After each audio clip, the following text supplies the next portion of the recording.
Hey, welcome back, ladies and gentlemen. This is No Trade Clause. We're back with another episode of our podcast. This is episode 130, and it's only fitting that for a big number like 130, we have a big podcast to go along with it. So there's a lot going on in the NBA, but this time around, we're going to be discussing the Luka Doncic, Anthony Davis trade that went on between the Lakers and the Mavericks just a few days ago for us.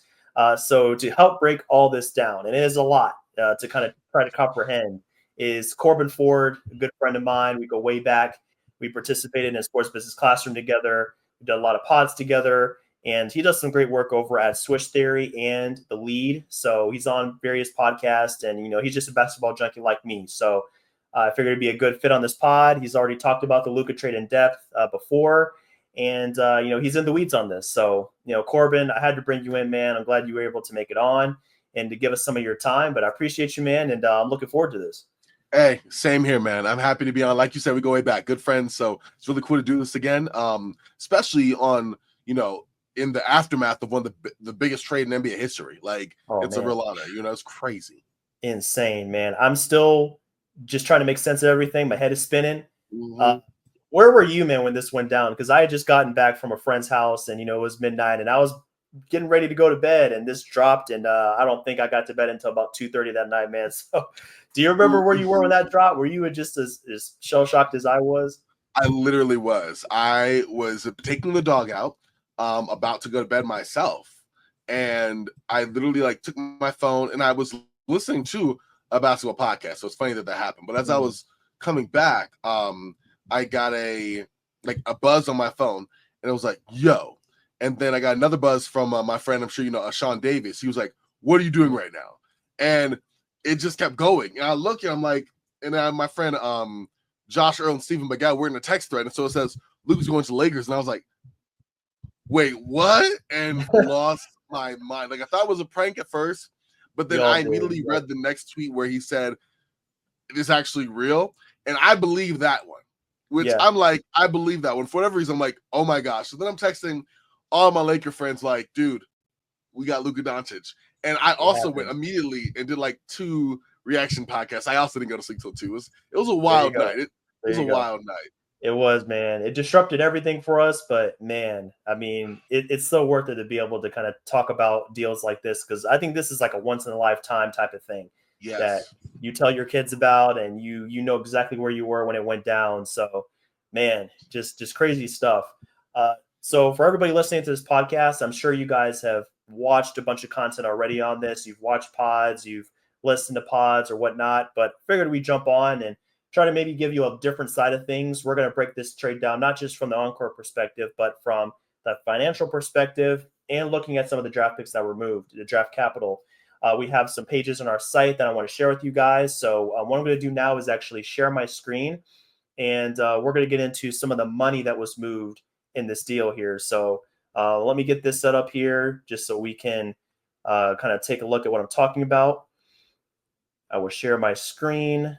We're going to go to this window here and share. So, all right. Can you see that all right, Corbin? I'm looking at it perfectly, yes. Awesome. Cool. So, yeah, guys, this is where we're going to start our podcast. We're going to talk about the financials of this deal. As you can see on the screen that I'm sharing with you guys, this is the Lakers cap sheet, and you can see that Luka Doncic is now incorporated into their cap sheet. So first and foremost, Corbin, we got to talk about the fact that Luka is actually missing out on some money because of this trade.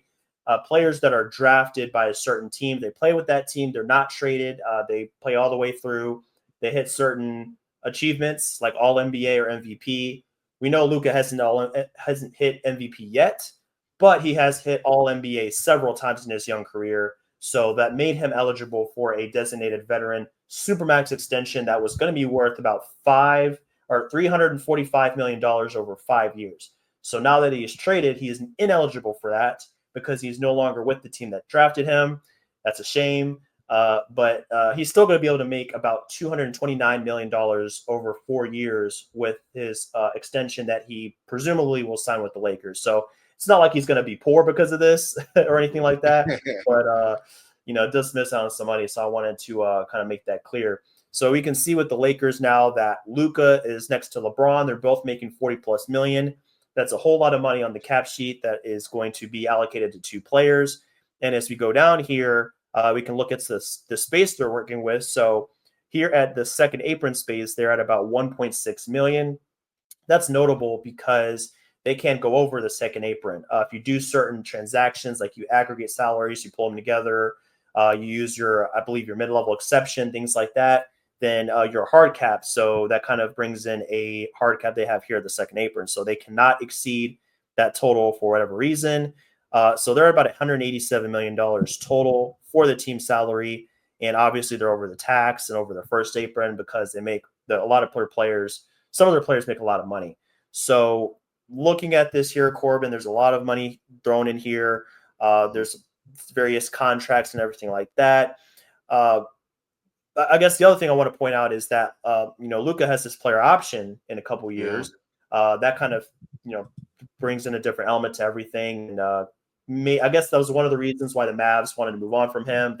They weren't sure if they wanted to pay him that and deal with that, which still is crazy to me because, he's one of the best players in the league, man. So I want to give you the floor here real quick and see if you have any thoughts on this, the Supermax, the Mavs not paying Luka, the Lakers paying Luka here. What are your first thoughts when you think about how this trade went down specifically for the Lakers? You can't help but love it for the Lakers in terms of their future, right? Financially, I see a lot of contracts that won't factor in heavily in 2 years. A lot of medium tier contracts that, for the most part, will probably be descending in 2 years' time. I doubt, if Rui Hachimura is still, well, that's if he's not moved to the trade deadline, that contract will really be a huge thing, if not this year, by the next year, right? Dorian Finney-Smith is on a good one. Austin Reeves, obviously, one of the great value contracts in the league relative to the way he plays, right?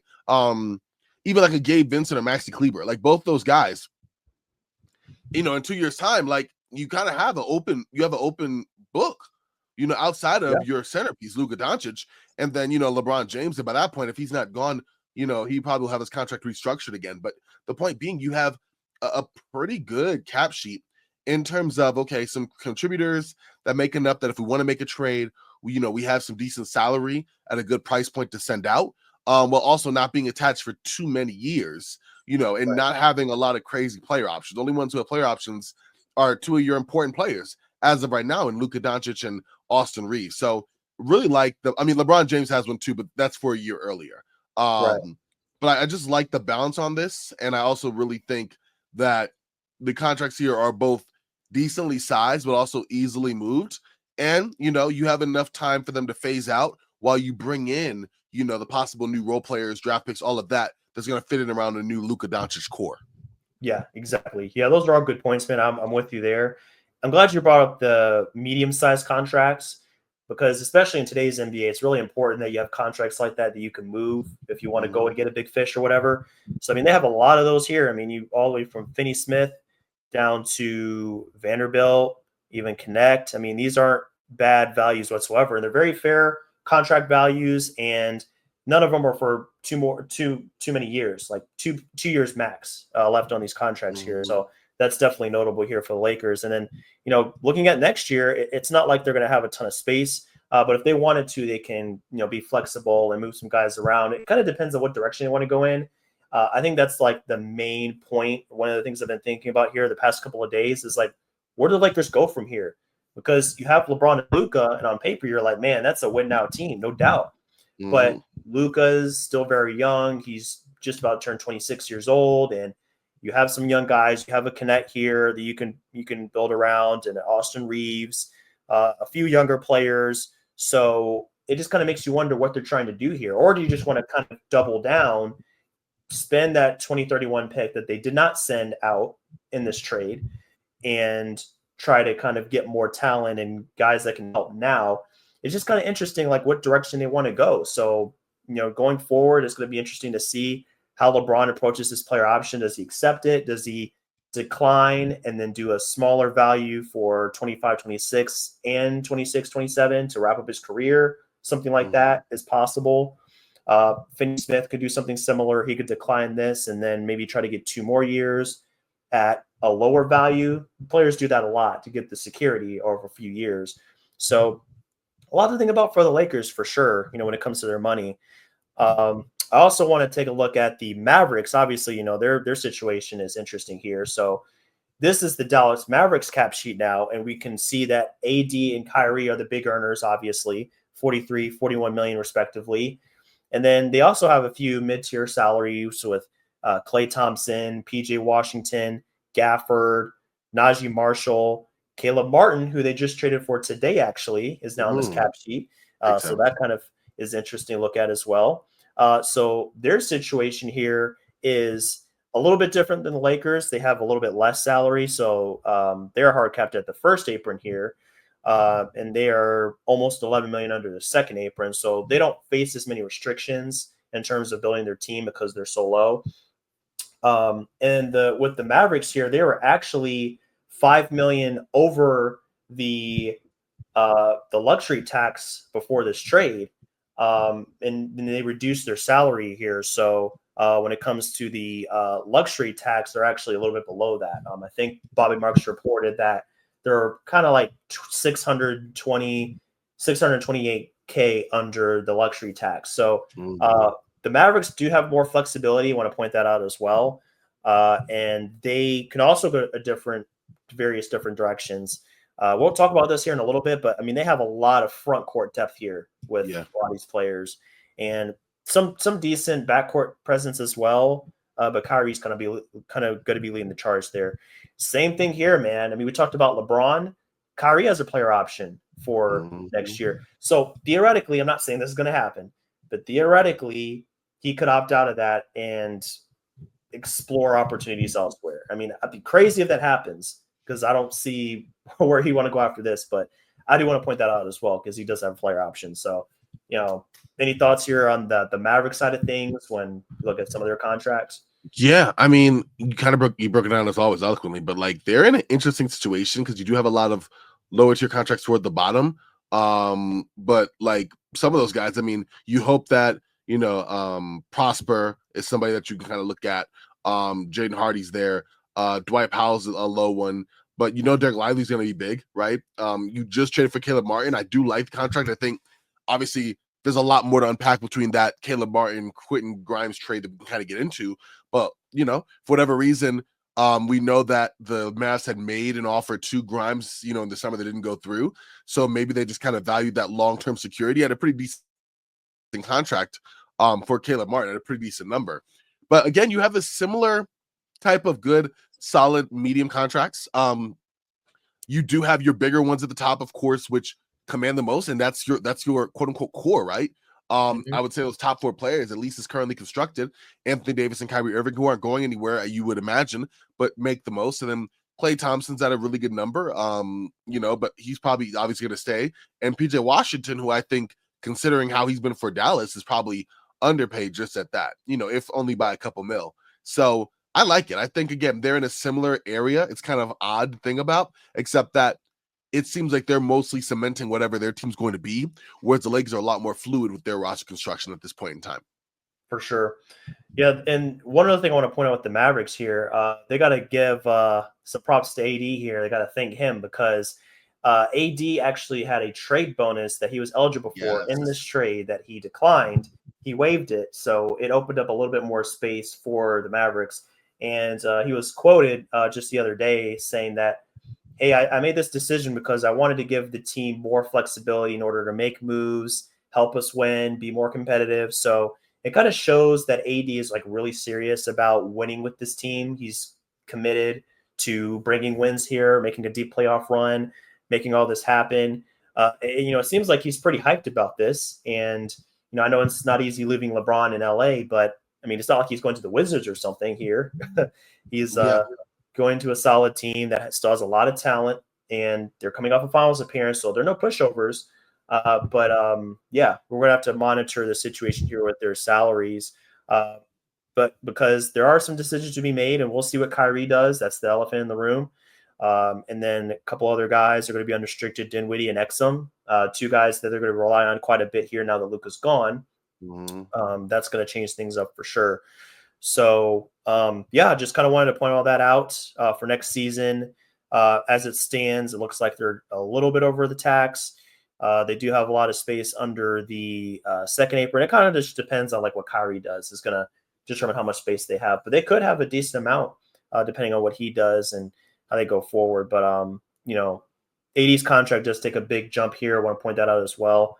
Goes from 43 to 54 and then 57 in 2 years before a player option is 62. So, I mean, AD he's earning. He's making that money. Absolutely, man. So, this is something to monitor for sure. So the next portion of this podcast is going to focus on the draft capital that was moved here. And I will shift over to our draft capital page just so you guys can get a look at what's going on there. Here, I want to start with the Jazz because they got 2 second-round picks out of this deal. And, man, Danny Ainge at it again because he had no business being in this deal, but he slithered his way in. He's like, you know what? I can help you guys out. I can be a facilitator. Just hand over a couple picks and, we'll call it a day. So looking at the draft capital situation here for the Jazz, you can see these 2 picks here in 2025, the Dallas second and the Clippers second. These are the 2 seconds they picked up in the trade. So now the Jazz have what could be up to 4 picks in this year's draft alone. And then going forward, obviously they have several more. And, they have some swaps coming up here with the Cavaliers, as we know from the Donovan Mitchell trade and things of that nature. So, I mean, they have a lot to work with here. But man, I just kind of wanted to shout out Danny Ainge and, with how they continue to be savvy picking up draft picks. That's how you do it. You just act as a conduit for these trades, and teams compensate you with second rounders, maybe sometimes first rounders. So that's pretty impressive, man. I think the Jazz were really smart to get in on this deal. Oh, absolutely. It's the moves in the margins, like you said, taking advantage. Hey, other teams are there. We can facilitate. We have the space. It's worth X, Y, Z. We'll take that. Who knows what that looks like down the line? They also picked up a young player in Jalen Hood-Schifino. As a Lakers fan, I've seen a bit of him. I have my thoughts. I'm going to save them to myself right now. But hey, maybe in Utah, with a more consistent playing time, which doesn't look like it's immediately available, but he can earn that role. Sometimes a fresh change of scenery is all that's really needed for a young player trying to find their way in the league. You get to take a chance on that. And two second-round picks for your trouble, that's not bad at all. So I agree with you. A nice little bit of tradecraft for the Utah Jazz.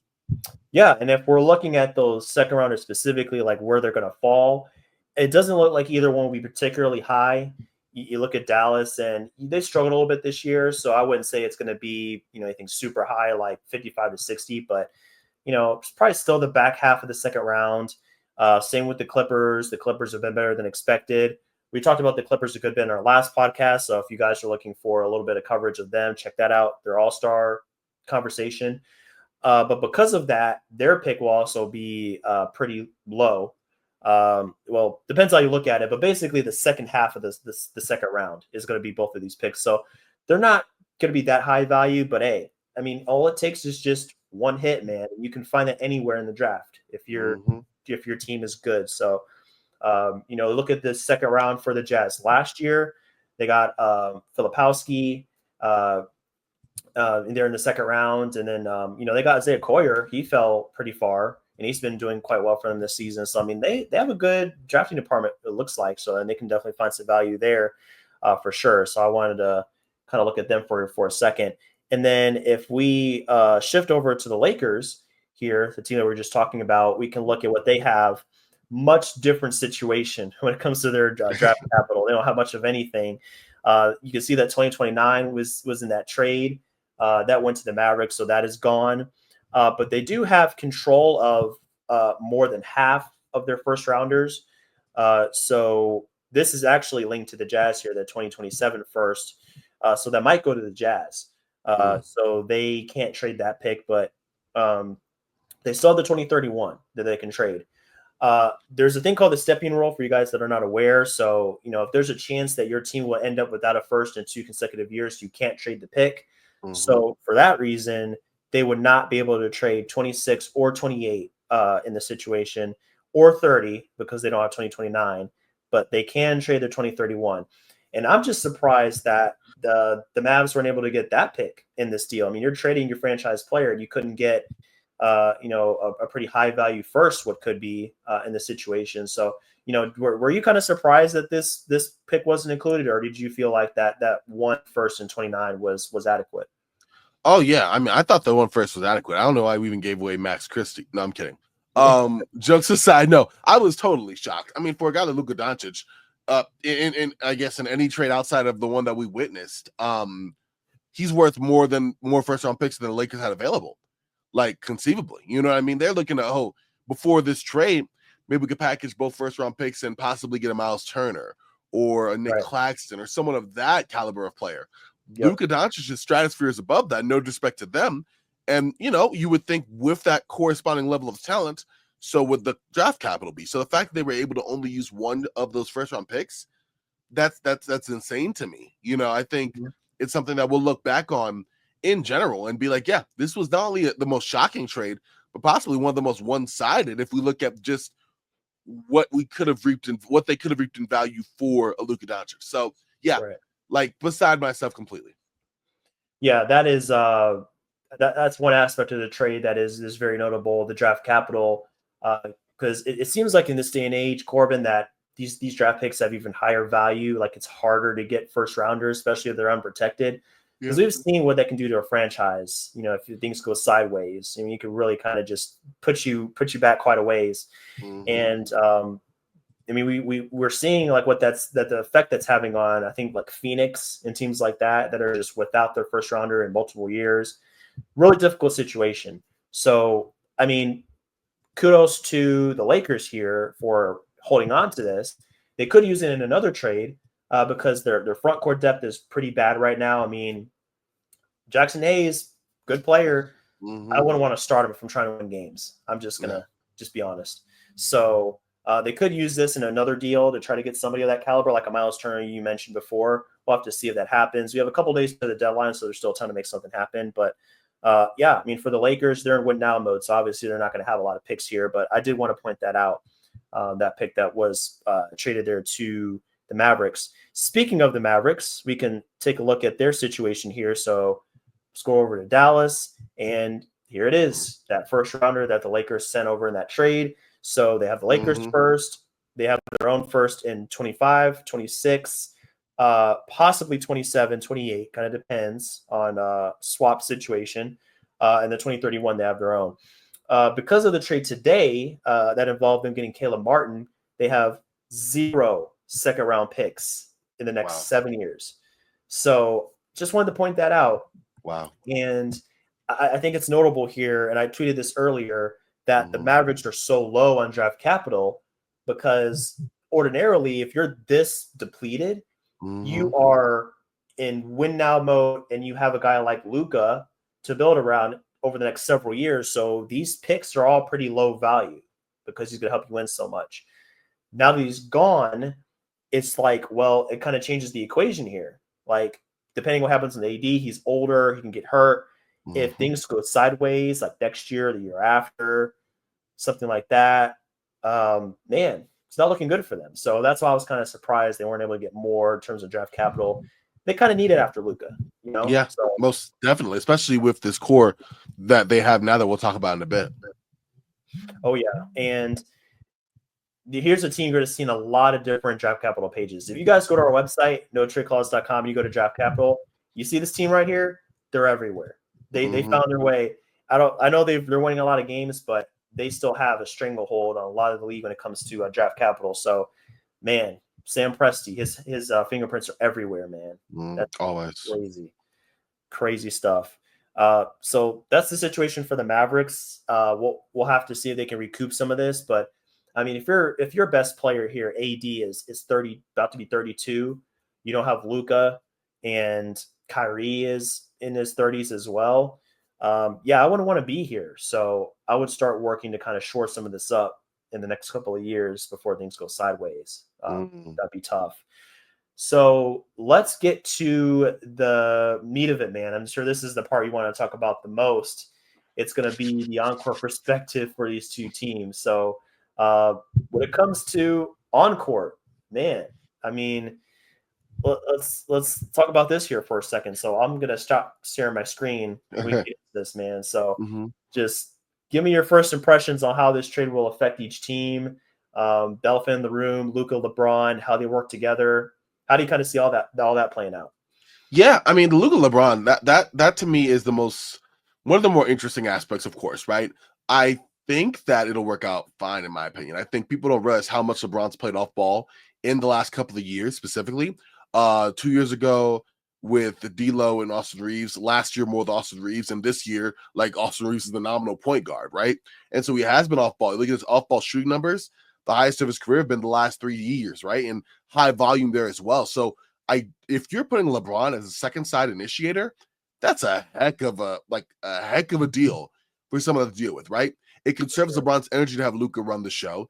His outside shooting has progressed to such a point that they can blend well together. And Luka is the same thing, It might be your turn, my turn, like it was with Luka Doncic and Kyrie Irving. But last I checked, that show got them to the finals. Like Right. it did really well. How much more so with two guys of the degree of Luka and LeBron who can both take turns in different two-man actions. Both can play out the post. Both can shoot the deep three. Both can get others involved in different ways. And you can stagger them in such a way. I'm sure Coach JJ Redick will find a nice way of doing that where you have one all-world level shot creator and advantage creator on the floor at all times, which is wild. Like, I'm sorry, no disrespect to Kyrie, because Kyrie is upper echelon, but LeBron's upper echelon. And you have LeBron and Luka in that same category. That's crazy. And so I think that part will work itself out.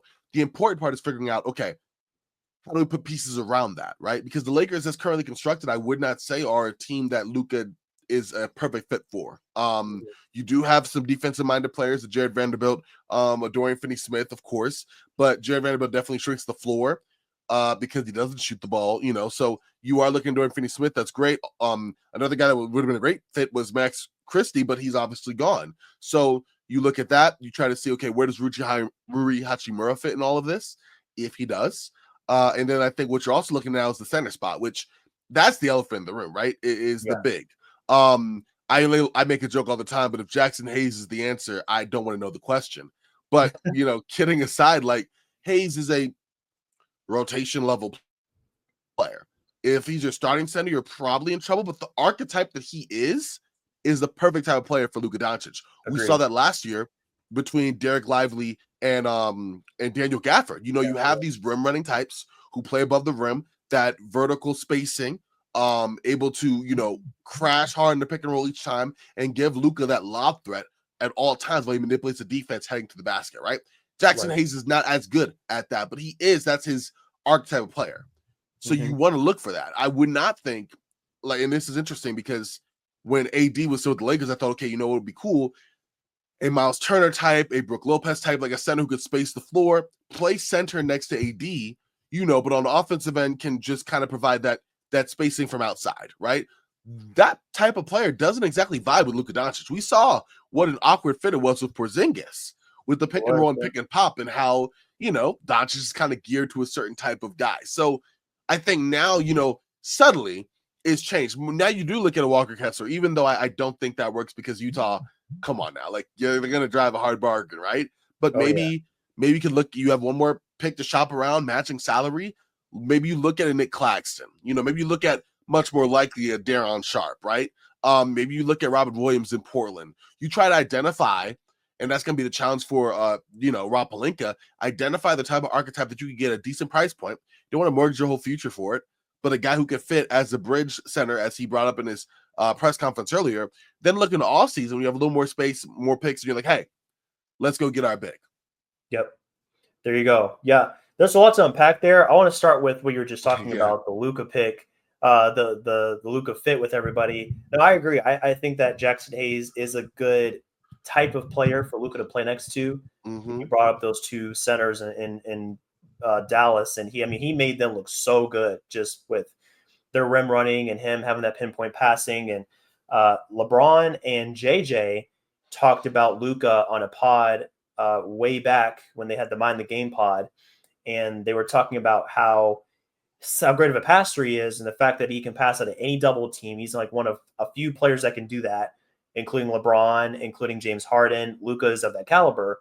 So you think about that, he's going to look Jackson Hayes look probably better than he's ever looked in his career. So from that perspective, yeah, it could work for sure. He's just not enough. He's not as talented as either of those guys in Dallas.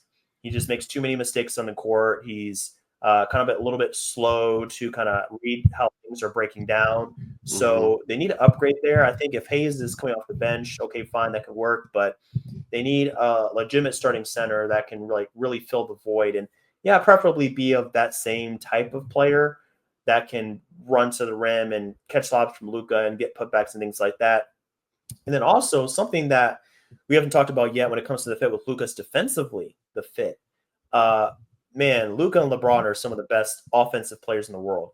Defensively, different story. Oh, yeah, that's a very good point. I don't know how I missed that. Yep, exactly. Yeah. You think about what the Luka struggles in the playoffs this last spring and how teams are targeting him and how he was just an absolute turnstile. I mean, there were some games they got blown out because he would give up nonstop buckets to whoever was playing him. And with LeBron, yeah, in the past he's been all NBA or all defensive first team, but not anymore, not at 40. And he has moments where he can be solid, but overall he is diminished as a defensive player. Jackson Hayes is not strong in that area. He's not quite as disciplined enough to be like a Derek Lively and those guys. Reeves is okay, but he can be targeted on defense. Really, the only plus defender or one of the only ones on this team is Jared Vanderbilt. And you were just talking about how offensively he can muck stuff up for the Lakers. So you think about all that, it's like, well, I don't know if they're going to be competitive enough defensively to make this work. Finney Smith helps, but still, I mean, if it's you have, it is a lot. It's a lot to cover for. Like if it's Hayes and Reeves and Luka and LeBron, like there's a lot of weak spots on the court. So, if they're going to get a center, they definitely need to get a plus rim protector. That's somebody that would be crucial to help kind of shore up some of those holes there for sure. And then backtracking a little bit more, you were talking about LeBron specifically and how he's played more off ball in the past couple of years maybe, giving more power, more leeway to AD, more power leeway to Austin Reeves, giving those guys more freedom to make plays on the ball and be themselves. I think you can do the same thing here with Luka for sure. When you look at the positional breakdown at this point in his career, I mean, he plays the majority of his minutes at the 4, 87% on cleaning the glass. And then he actually has played 10% of his minutes at center. So that's something that we should plan on seeing too, at least until they get somebody else to kind of shore up the middle is LeBron at center.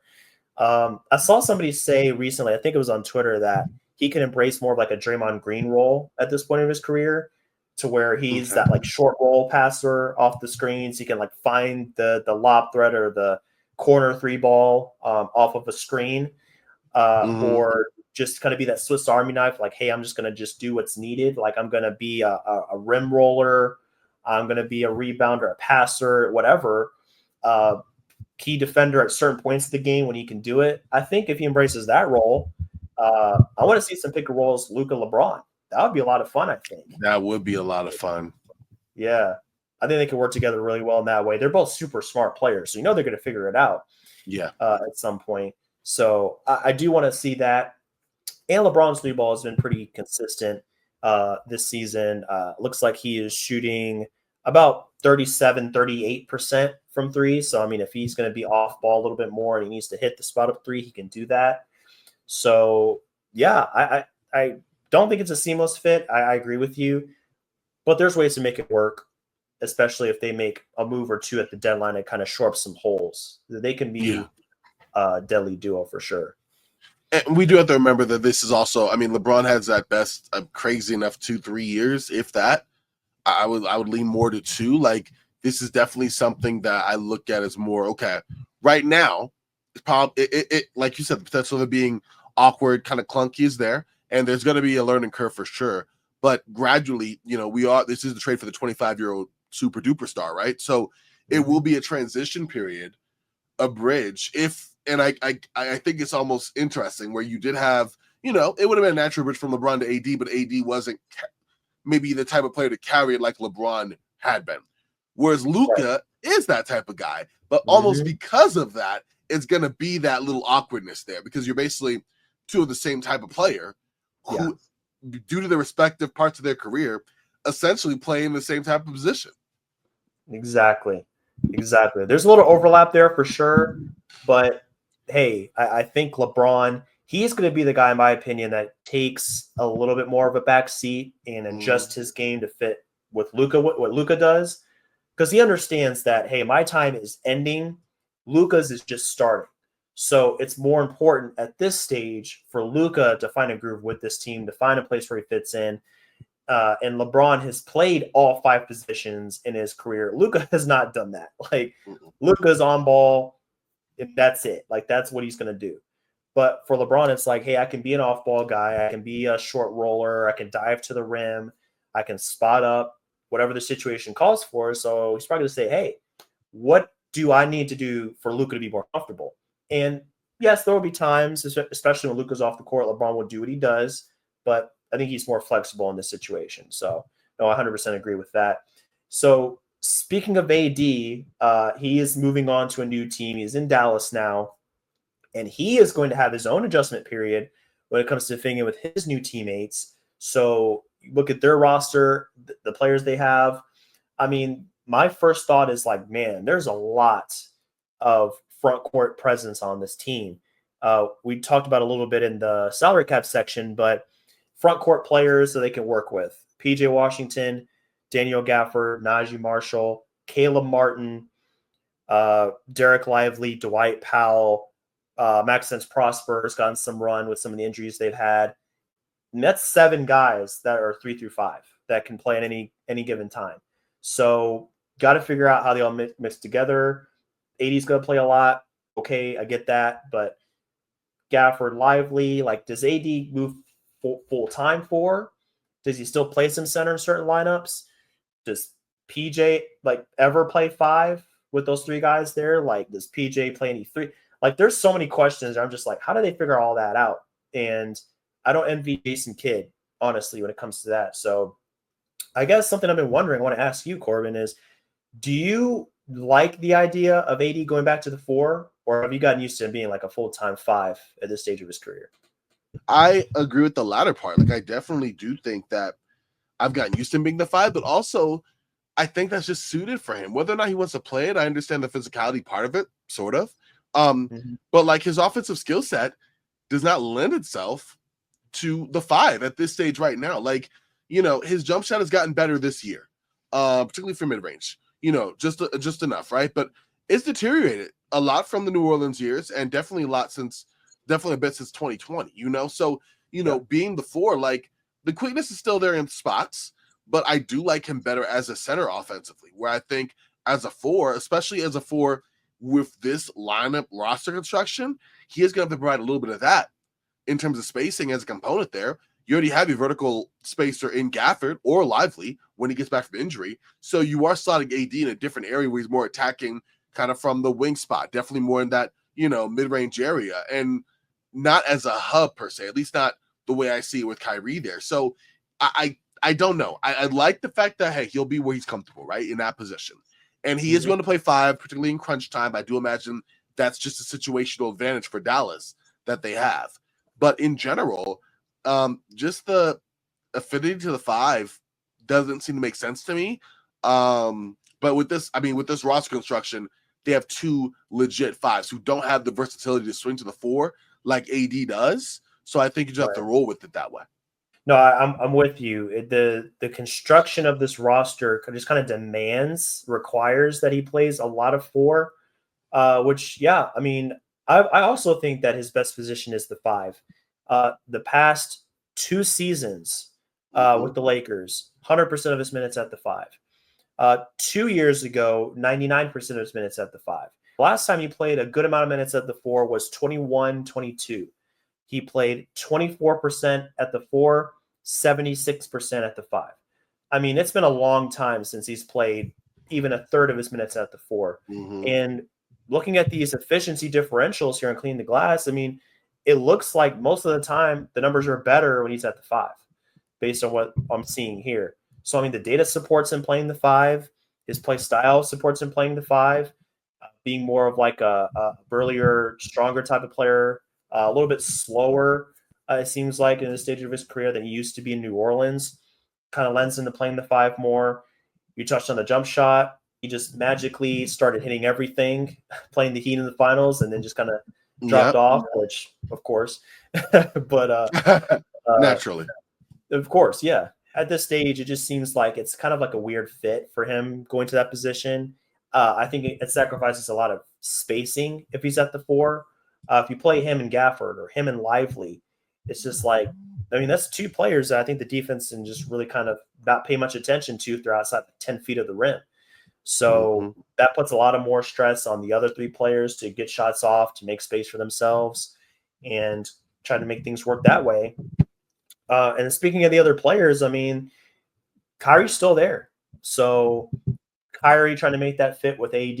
I like the balance with Kyrie bringing a lot of the scoring and AD bringing some defense.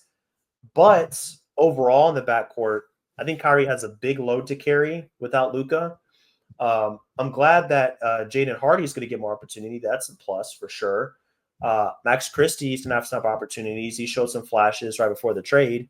But overall, I mean, like against some of the elite teams in the league, especially if they have some really good perimeter defense, like just having Kyrie there and maybe Max Christie next to him or Hardy or Dinwiddie, it's not very inspiring to me, confidence inspiring looking at that kind of lineup.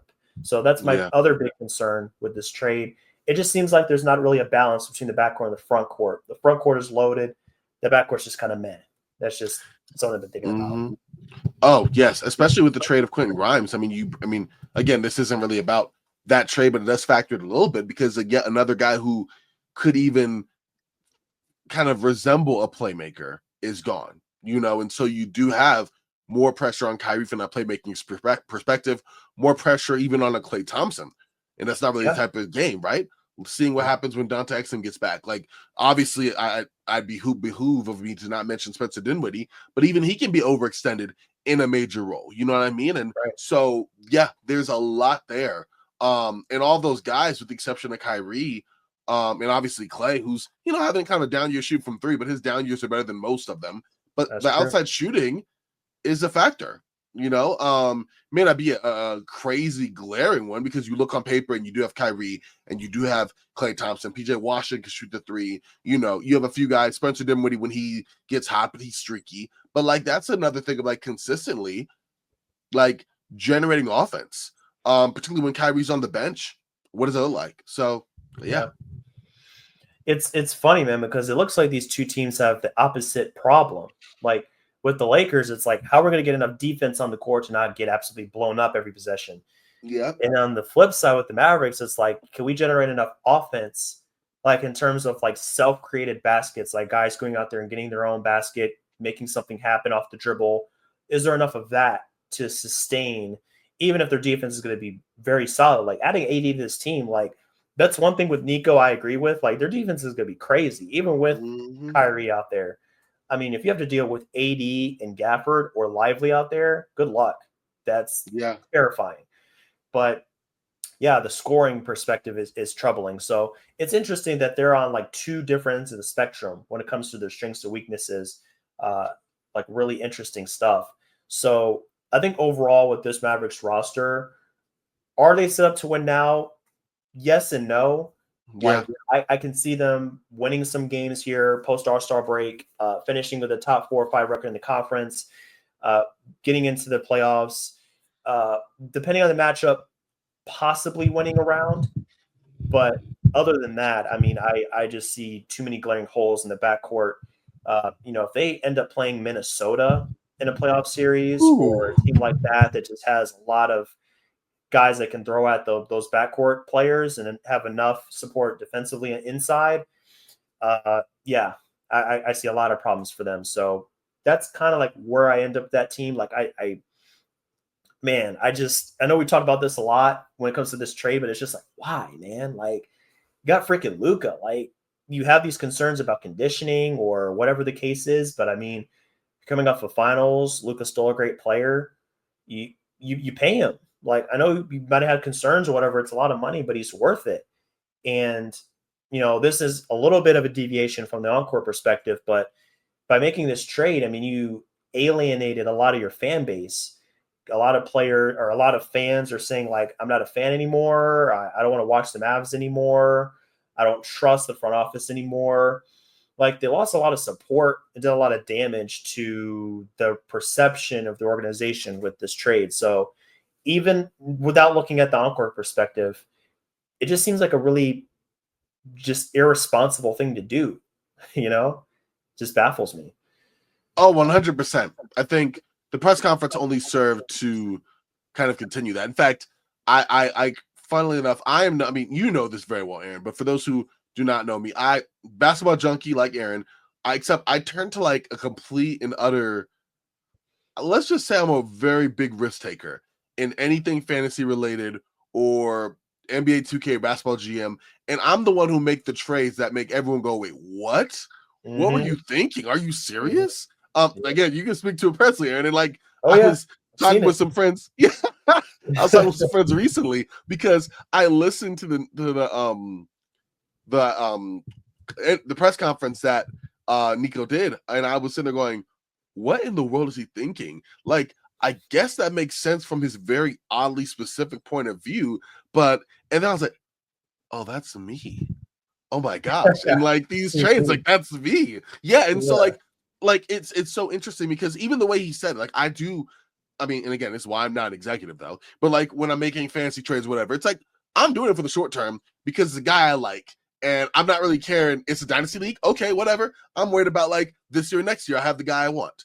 Okay, great. But that's not what, like, if you're running a team, that's not proper team, like roster building and team philosophy because you are looking forward to the future. Eventually, you are going to have to hope to find a guy to build your team around. And you shouldn't have to find the next Luka, which is probably going to be impossible to do when you already had the prototype on your roster reaping results. And so for that, it's the most confusing because, okay, sure, you had an affinity toward Anthony Davis. That's great, right?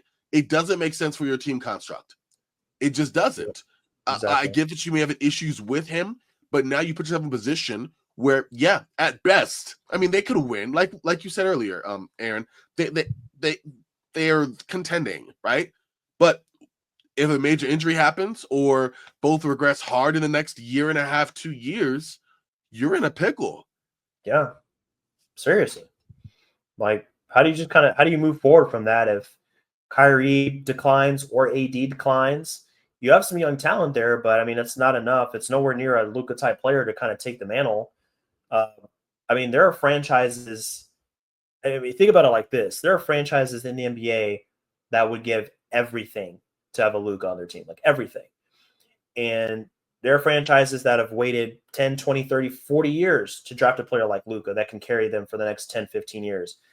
And I'm sure they're looking at this trade saying, like, I mean, they had that guy. They had one of the best players in the NBA, and they decided to ship him away because insert weird reason here. He's going to leave the season after next, which Luka said he wasn't in that press conference today. Like, he was going to sign the Supermax and keep playing with them. Like, I don't know. There's a lot of speculation that we can provide on this, but bottom line, yeah, it doesn't seem like a really smart thing to do when you have a player that caliber on your team. So, yeah, for now, it's kind of like, hey, let's just kind of ride the season out, see what we can do. It's weird because I mean they were already good and they had just made the finals. So it's not like they were here and they were trying to go here. They were already here and just trying to hang around there. So that's why like some of his comments are just bizarre. But yeah, I mean that's kind of like the gist of it, man. Like just looking at it from all perspectives. Like even just disregarding the Luka aspect of it, I mean, there are some players I'm going to really be looking forward to watching. Max Christie, how he kind of continues his career arc with the Mavericks. Looking at Jaden Hardy, like I mentioned before, his uptick. I mean, he's got a lot of talent as a scorer, so he can fill in a little bit of what Luka provided when it comes to just putting the ball in the basket. That's going to be very valuable to them. And then, for the Lakers, how Luka and LeBron work together, that's going to be fascinating. That is definitely a 2K type of pairing that would just kind of come out of nowhere. So I really want to see that.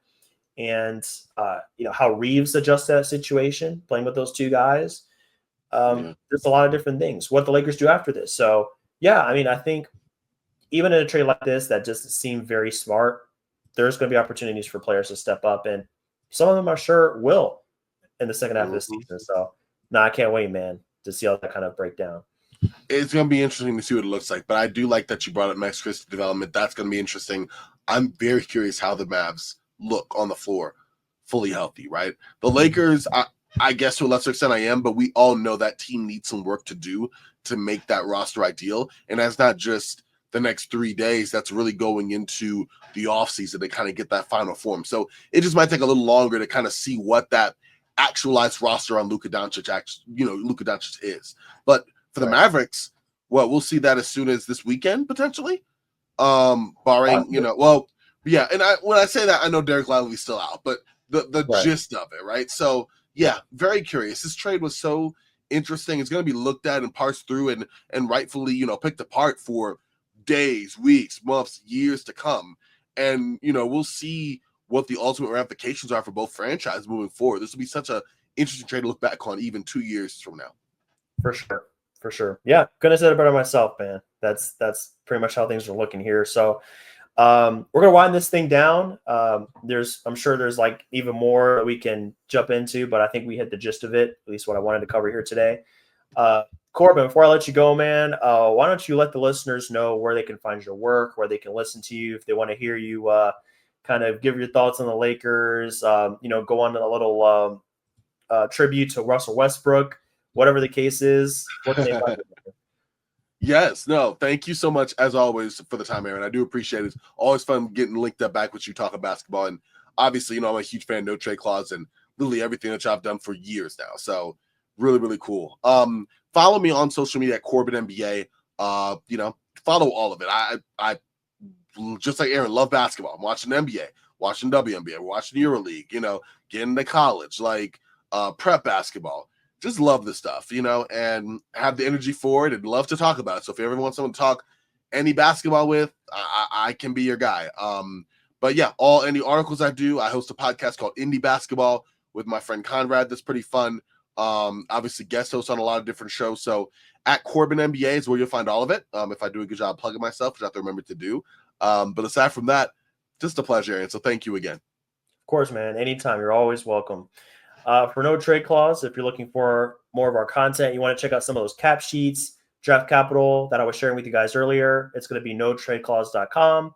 And then on social media, it's going to be No Trade Clause on Instagram. And then Twitter X, it's going to be _clause.